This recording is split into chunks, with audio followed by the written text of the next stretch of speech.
It had been a day of scientific discoveries. Katie found out that if you fill a container to the brim with water and drop a stone in it, the water will move out of the way, even if it has to spill over the side. Orbie learned that magnets pull at one end and push at the other. And they both discovered that old-fashioned trains use steam to make their engines run.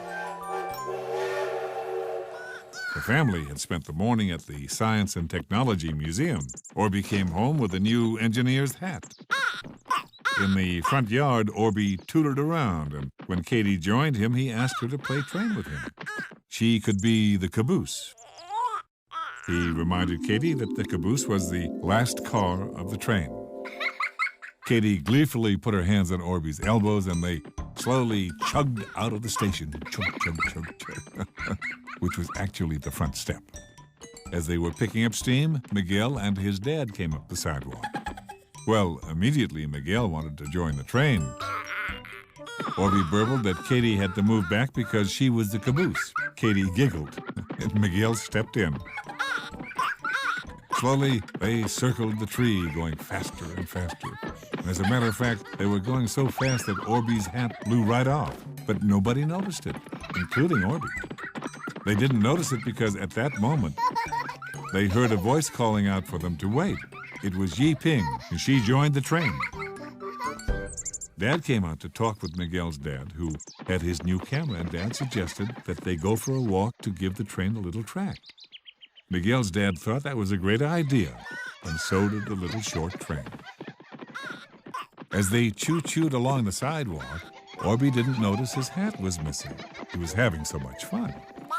When they got to Mrs. Perrette's yard, the train all but disappeared under the weeping willow, and then came out again.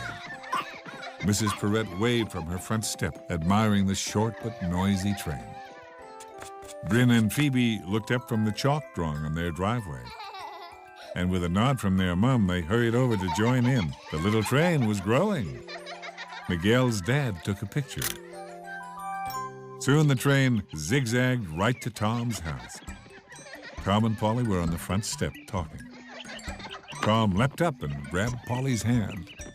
Polly shrieked with laughter as Tom said, "Wherever the train was going, that's where they needed to be." And Tom made Orbie separate the cars and shunt forward like a real train to let new cars in.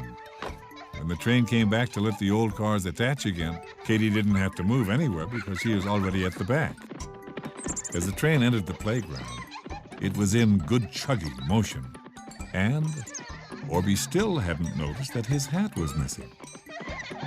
Andy, Arthur, Dakota, and Kira raced over, eager to become railroad cars, too. Katie giggled because she knew where she was going. The train lengthened again. Engineer Orbie looked at the climber. If you squinted, it looked like a sort of mountain, so with a loud toot toot, he headed for it. The train climbed up the mountain and along the high peaks and across to the slide, where the train of friends slid down in one long chain. As Orbie slid down, he saw a boy he'd never seen before watching them. He waved at the boy to join the long train, but the little boy looked away. Orbie smiled and shot off more like a rocket than a train. Everybody shrieked and laughed as they raced to catch up. The train went right through the wading pool, sandals and all. As it came out on the other side, another group of children in the playground stopped to watch. There was a lot of silliness as cars bumped into cars and the front of the train took off, leaving the rear end to catch up. Orbie led the train back to the new boy and burbled that he was welcome to join them. The little boy looked over at the bench where his granny was sitting. She nodded. Orbie tooted that he could squeeze in anywhere between him and the caboose, who was his best friend, Katie. The boy just lowered his head and looked at his toy. The train toot-tooted, toot-toot. As Orbie realized something, he circled back to the boy and asked him if he would like to be the engine. Well, thrilled, the boy jumped up, and as he stepped into the front of the line, Orbie reached for his engineer's hat and was shocked to discover it wasn't there. He was very surprised. He looked around, but it was nowhere in sight. He was very disappointed. The train waited restlessly. Dad thought that the hat had probably blown off. They would go back the way they had come and hunt for it. The whole train loved the idea of hunting for Orbie's hat, train style.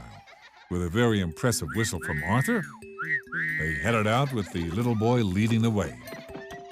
As they crossed the main playground path, the train discovered Charisse, who was out for a walk with her mom. Tom blew a whistle and then told the train to stop. He shunted backwards and grabbed the handles of the wheelchair. Then he shunted Charisse's wheelchair back into line.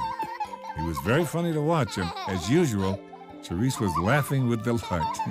He pulled off his belt and gave Charisse one end and the other end to Bryn. The train was all connected again, and with an "all aboard," they were off. Miguel's dad snapped another picture.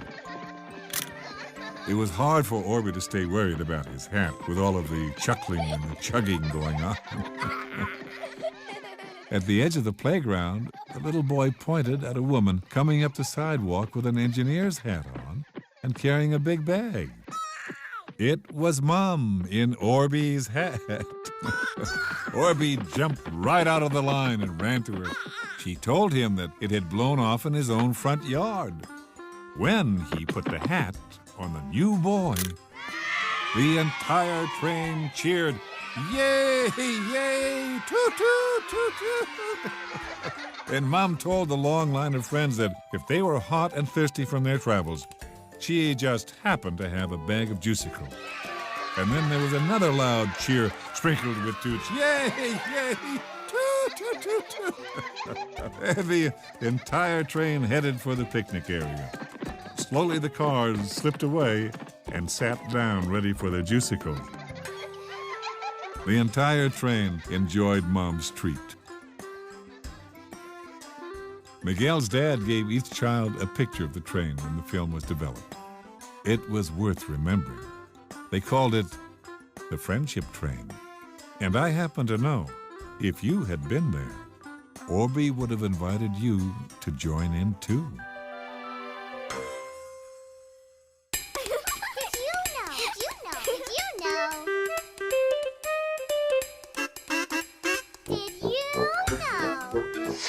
Chameleons have tongues twice as long as their bodies.